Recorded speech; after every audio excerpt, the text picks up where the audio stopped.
সকাল বন্ধুরা, সবাই কেমন আছো? নিশ্চয়ই খুব ভালো আছো। এই যে আমি দেখো সকাল সকাল দিয়ে সব খেচে দেওয়া হয়েছে, বুঝতেই পারছো। আজকে মাথা শ্যাম্পু ট্যাম্পু করবো, আজকে কতদিন হয়ে গেল। এখানে রয়েছে বেডশিট, আরও একটা রয়েছে, পরে কাচা হবে। মানে যেগুলো আমি ইউজ করেছি সেগুলো আগে এখানেও রয়েছে। দাদাভাই এখন একটু গাছে জল দিয়ে গেল। আর সকালে মেঘলা ছিল, আর এখন দেখো প্রায় 9:20 হয়ে গেছে মনে হয়। চলো যাই ওদিকে একটু। এখন নয়নতারা ফুলগুলো বেশ ফুটছে। আর এই যে আমাদের রানী রাসমণি, পাণ্ডব সব রয়েছে। চলো চলে যাই। আর অপরাজিতাও দেখলাম ফুটেছে। সূর্য মামাকে দর্শন করে চলে যাই, চলো। তারপর দেখো ঘরের টুকটাক কাজকর্ম সেরে এই যে একটু ধোসা বানাবো, ঘরোয়া ধোসা। আর এটাই তো একটু হালকা টিফিন আছে। আর আজকে আর লুচি ফুচি এখন বানাবো না, স্টাফিংটা বানিয়ে নিলাম। এবার দেখো এই যে একদম যতটা পাচ্ছি, আর আমার গলার ভয়েসটা শুনে বুঝতে পারছো আবার একটু ঠান্ডা লেগে গেছে। মানে একটার পর একটা আছেই, আমার কিছুতেই আমার কাছ থেকে রোগ আর বিদায় নিতে চাইছে না। এই যে দেখো যত বেশ মানে ক্রিস্পি টাইপের হয়েছিল ধোসাটা, জানো তো তোমাদের দাদাভাই এটা করলে কি হয়, তোমাদের দাদাভাইয়েরও টিফিন হয়ে যায়, ওই জন্যই করেছি এটা। কারণ ওই সব খেতে খুব ভালোবাসার, একটু তো কোনো তেল ঠেল কিছু নেই তো, ওই জন্য ও খায়। আর এখন তো আমারও এইসবই চলবে এখন। দেখা যাক, কি আর বলবো। এই দেখো বন্ধুরা, এই যে গরম গরম ধোসা করে দিলাম, টিফিন আর ধনেপাতার চাটনি। আজকে ঘরে অনেক মিষ্টিও আছে, কিন্তু কেউ এখন মিষ্টি খাবে না সব সন্ধ্যেবেলা। চলো এটা খেয়ে নিক এখন টিফিনে। টিফিন খেয়ে মাছ টাছ ধুয়ে, মাছ ধুচ্ছিলাম তার আগে ভাতটা বসিয়ে দিয়েছিলাম, জানো তো। এদিকে দেখো ভাতটা হয়ে গেছে, আর এদিকে আর একটা কড়া বসিয়ে দিলাম। মানে যতটা পাচ্ছি তাড়াতাড়ি করার চেষ্টা করছি, কারণ আমার ওদিকে ওয়াশরুম পরিষ্কার করতে হবে, শ্যাম্পু করতে হবে, অনেক কাজ আছে। এদিকে দেখো মাছ ভাজা বসিয়ে দিচ্ছি, আজকে একদম জ্যান্ত মাছের ঝোল হবে। পাঁপড় ভেজে নিয়েছি আর করলাও ভাজছি। একদম এই জলে লাফায় না যে রুই মাছগুলো, ওইগুলোই নিয়ে আসা হয়েছে, চালানি মাছও আনা হয়েছে, আজকে এটাই রান্না করছি। এই দেখো আমার করলা ভাজা হয়ে গেছে। আর আমরা তো করলার মাঝখানে সিটটা খাই না, এত মেনটেন করে খাই বলেই মনে এত রোগে ভুগছি, কি আর বলবো। এই দেখো মাছগুলো একটু উল্টে পাল্টে একটু ভেজে নিচ্ছি। আর একটু মনে হচ্ছে ওই পিঠটা আর একটু ভাজলে ভালো হবে। একদম হালকা মতো ঝোল করব, মানে আজকে আর মনে হচ্ছে না সানডের রান্না। যাই হোক, এই যে দেখো আলু আর সজনের ডাঁটা দিয়ে মাছের ঝোল করছি, আর টমেটো, এই যে মশলা দিয়ে দিলাম, অল্প একটু আদা বাটা, জিরে বাটা, নুন, হলুদ, আর সামান্য একটু রেড চিলি, একদম জাস্ট সামান্য। আর কাঁচা লঙ্কা তো থাকবেই। তাই বলছি যে এত কাঁচা লঙ্কার রান্না খাই, এতই করি, তাতেও যদি এত প্রবলেম হয়ে যায়, আর কপালে যেটা আছে তো আর হবেই, কিছু করার নেই। আর দেখো ভালো করে একটু কষিয়ে নিলাম। এবার জল দিয়ে দিলাম একটু, যেহেতু ডাল ঠাল করিনি ওই জন্য মাছের ঝোলটা একটু বেশি রাখতে হবে।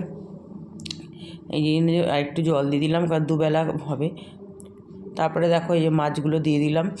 আর রাতে তো আমি খাবো না বলেই দিয়েছি, তোমাদের দাদাভাই তো রেগে গেছে কেন মাছ খাবে না। আর এদিকে মোরলা মাছগুলো এনেছিলো, আজ এই মোরলা মাছগুলো না একটু ছোটো ছোটো ছিল, আজ আর বাজার থেকে কেটে দেয়নি, আমাকেই করতে হয়েছে। এটার জন্য একটু বেশি টাইমও লেগে গেছে, তবে এটা খেতে কিন্তু বেশ ভালো লাগে। একটু শুধু পেঁয়াজ দিয়ে ভাজা ভাজা, আর ধনেপাতাতে কাঁচা লঙ্কা। আর এখানে দেখো মাছের ঝোল আমার হয়ে গেছে, ধনেপাতাও দিয়ে দিচ্ছি। একদম যাকে বলে একদম হালকা মাছের ঝোল, কিন্তু খেতে খুব ভালো হয়েছিল, যেহেতু সজনের ডাঁটা ডাঁটা ছিল। আর পরে বড়িও ভেজে দিয়ে দিয়েছিলাম। আর দেখো টমেটোর চাটনি করে নিলাম, একদম লাল লাল টমেটোর চাটনি। আর একটু টমেটোটা লাল তো, যেন চাটনিটাও লাল হয়েছে। তারপর দেখো রান্না তো হয়েই গেছে, গ্যাস ট্যাস সব মোচা কমপ্লিট হয়ে গেছে। এটা হচ্ছে সবচেয়ে বড় কাজ কিচেনের। এরপরে বাসন তো সব ধুয়ে দেখো শুকিয়ে গেছে, কয়েকটা বাসন এখান থেকে নিয়েও নেওয়া হয়েছে। আর এখানে আলুগুলো ধুয়ে দেওয়া হচ্ছে। এখনও পর্যন্ত তো নতুন আলু আছে, মেয়ে স্নান করে বসে গেছে, ও শ্যাম্পু করেছে, আমি বলেছি তাড়াতাড়ি কর। এবার আমি স্নান করতে যাব, আমার তো আজকে একটু টাইম লাগবে, যেহেতু বললাম না ওয়াশরুম পরিষ্কার করতে হবে। কদিন আমিই তো করি, আর কদিন তো করা হয়নি। চলো যাই। এই দেখো খেতে বসে গেছি, সব নিয়ে ঠিয়ে। ঠাকুরের একটু ঘরে গেছিলাম আজকে, তোমার দাদাভাই পুজো দিয়েছে, আমি একটু নমস্কার টমস্কার করলাম, একটু বসলাম, কারণ অনেকটা দেরি হয়ে গেছে তো। তোমাদের দাদাভাইকে বললাম তুমি দিতে থাকো, আমি যাচ্ছি। চলো খেয়ে নিই, এখন খেতে তো বসলাম, জানি না।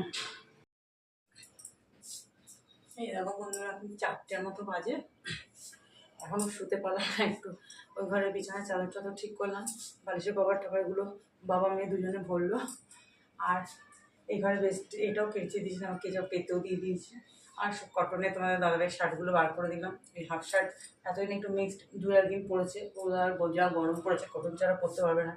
আর কটনের শার্টগুলো সব বার করে দিলাম, এসব গোছা তোমার দাদাভাই বসে বসে গুছিয়ে দিল, ওগুলো আবার পেছন দিকে রাখলাম আলমারি। এখানে বাবা মেয়ের জিনিস থাকে, আমারও কয়েকটা থাকে, এই আমার মেয়ে বড় বলবে যে পাপা পাপা দেখেছো আমাদের এখানেও রাখছে। কি বলবো, ওই ঘরের বেডরুমেরটা আমার থাকে সব। আর এই আলনাটা যতটা পারলাম গোছালাম, এখানে প্যাকেটে সব মোটা মোটাগুলো একটু ছিল, ওগুলো আর ঢোকালাম। এই 2 মাসের জন্য শীত আসবে, তার জন্য কত খাটতে হয় বলো। উফ, তারপর এই যে বক্সের উপরে এই ছিল, দেখে একটু আলতা হয়ে গেছে, একটু আলনার বক্সটাও মুছলাম বসে, হয়ে গেছে মুছলাম না তো। সাধারণত এইসব কাজগুলো বিকেলে করে করি না, কিন্তু এখন তার সময় বলে কিছু নেই। মেয়েটার এত কাশি হয়েছে, একদম কেসে যাচ্ছে।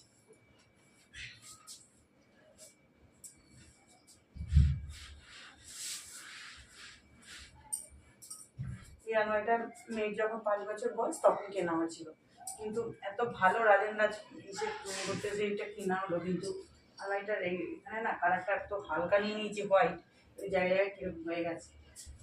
এখন আর কিছু করবো না এখন আর, কারণ একটু অন্য নানা রকম একটা পারিবারিক সমস্যা আছে ওই জন্য।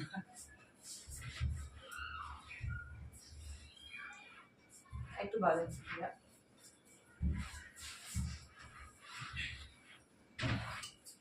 চলো, টুকটাক কাজ করছি, এবার জল ভরে তারপর একটু শুতে যাবো। চলো বন্ধুরা, তাহলে আজকের ভিডিওটা এত পর্যন্তই। সবাই ভালো থেকো, সুস্থ থেকো। আজকে সারাদিন বাদে তোমাদের কাছে এখন আসলাম, টুকটাক অনেক কাজকর্মই করতে হয়েছে, শরীর তো চলছে না। আর এখন শুধু মানে চিন্তা করো, এত ওষুধ যে আর কাজ করেছি, তোমাদের দাদা বলছে এরে তুমি দুপুরবেলা ওষুধগুলো খাওনি। আসলে এত ওষুধ না আমার গন্ডগোল হয়ে যাচ্ছে খাওয়ার, আরও কালকে আবার আসবে ওষুধ। মানে কী বলবো, এখন আমার ওষুধই আমার সাথী হয়ে গেছে। জানি না এখন কপালটা কি আছে আমার। এই মতো বসে বসে গোছাবো কি আলমারির ভিতরে গোছাচ্ছিলাম, আর কেঁদেই দিয়েছি আমি যে আমার আবার এরকম প্রবলেম হবে, আবার সে আগের মতো ওই কষ্ট। মানে কি বলবো, আর তোমার দাদাভাই মেয়ে ছুটে এসছে, তুমি কাঁদছো কেন, এই করতে করতে তো প্রেশারটা হাই করে দিচ্ছ। আর যে আমার আর ভালো লাগছে না, মানে এক চিকিৎসা করাতে গিয়ে আর এক চিকিৎসা, আর একটা রোগও ধরে পড়লো, সব রোগ এসে আমাকে ঘিরে ধরলো। আর কি বলবো বলো, চলো আসি, টাটা।